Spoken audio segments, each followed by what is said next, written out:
Yayasan Buddha Seci Indonesia terus mengulurkan perhatian kepada masyarakat prasejahtera yang membutuhkan bantuan.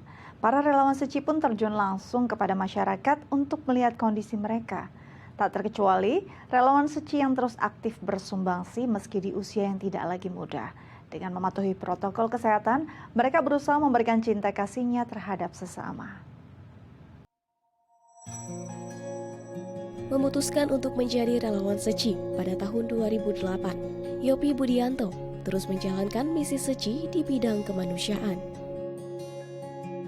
Dikenal sebagai sosok yang cekatan, gigih dan tidak kenal lelah. Ia menanam bibit cinta kasihnya di wilayah Pademangan, Jakarta Utara.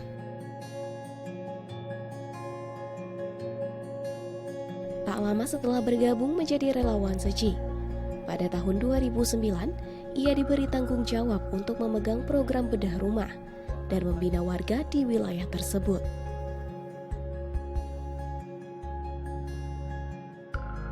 Hingga saat ini, sudah banyak warga Pademangan yang turut bersumbangsi menjadi relawan Seci di bawah binaan Yopi. Berbagai kegiatan Seci Yopi laksanakan. Dari Secilah ia mendapatkan berbagai pengalaman dalam kehidupannya.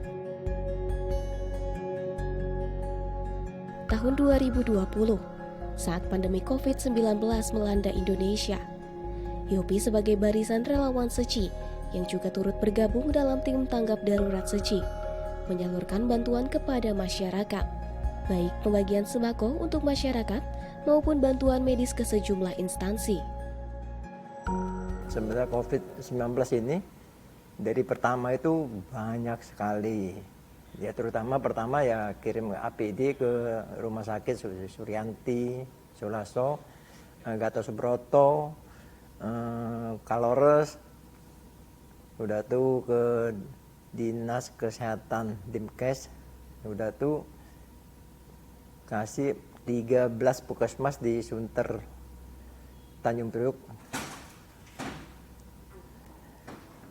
Udah tuh kasih lagi ke Puskesmas di Sunterjaya. Nah sudah tuh kita ada ikut tim istana bagi paket selama seminggu. Di usianya yang menginjak 70 tahun, Yopi bersama relawan lainnya dengan sigap melaksanakan misi kemanusiaan di tengah pandemi COVID-19. Usia tidak menghalanginya untuk menjalankan tekad membantu sesama yang membutuhkan. Karena saya selalu ajak relawan yang di Pademangan supaya mau membantu sesama. Jadi kita tidak mau pandang usia dan kita rasanya kita masih mampu, kita berusaha untuk menjalankan, meringankan jejak master kita. Sebenarnya sih kalau bilang nggak takut itu bohong, pasti ada takut. Tapi tentu kita akan menjaga kejarakan, pakai masker, dan selalu cuci tangan dan lain-lain. Jadi kalau bilang nggak takut ya itu pasti takut. Jadi karena kita harus bisa menjaga diri kita sendiri aja.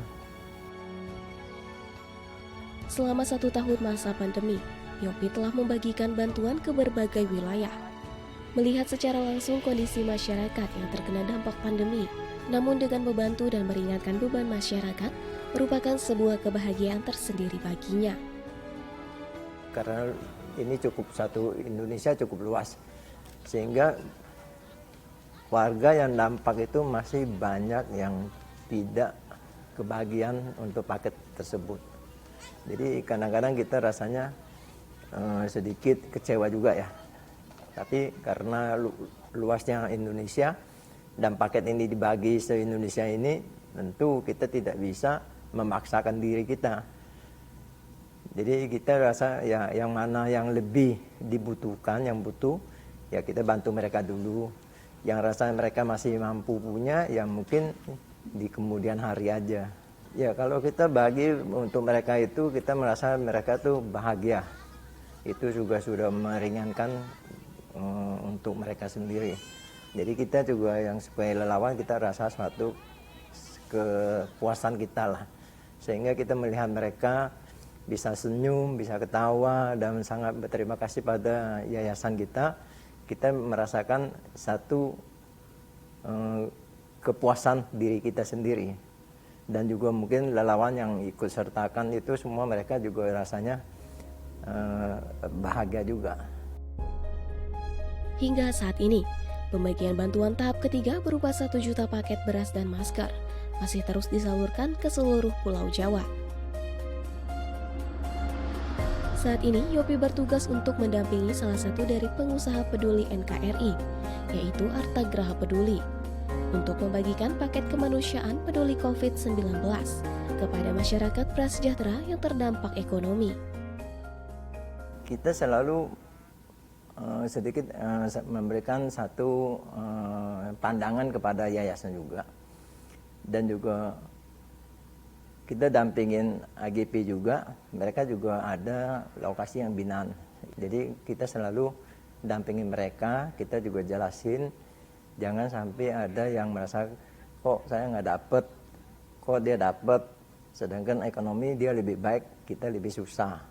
Jadi kita minta supaya mereka bisa saling bantu, saling memperhatikan tetangga-tetangga mereka, sehingga jangan sampai kita membuat suatu kebajikan malah menjadi satu kericuhan.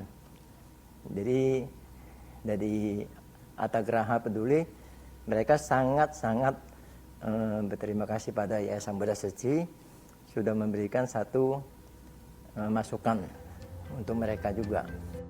Selain Yopi, Johan Kohar, salah satu relawan Seci wilayah Timur Jakarta, juga masih semangat untuk bersumbangsi. Di usia yang sudah menginjak 68 tahun ini, Johan tak kenal lelah untuk menyebarkan cinta kasihnya kepada sesama.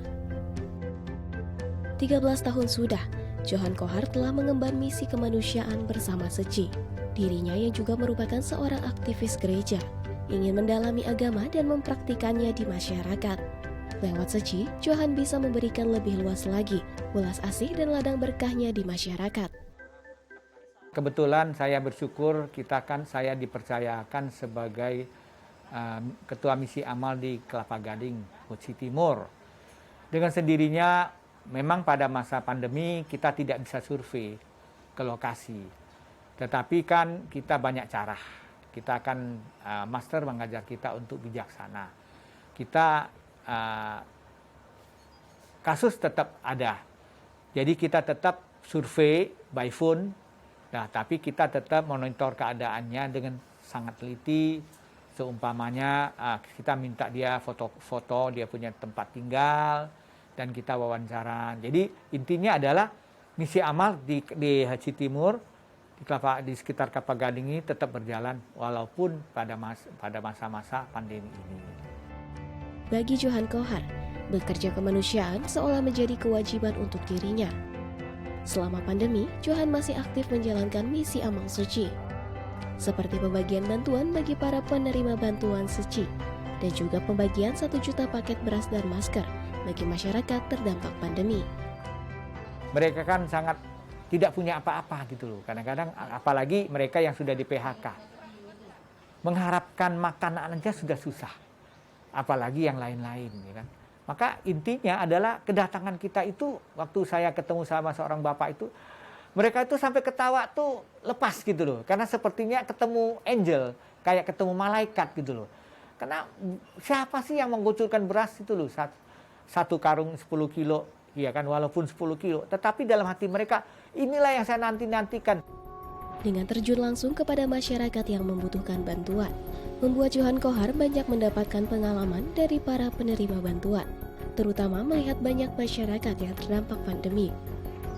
Baginya, inilah saat yang tepat untuk ia dan relawan Seci lainnya memberikan cinta kasihnya agar masyarakat merasakan perhatian di masa sulit ini.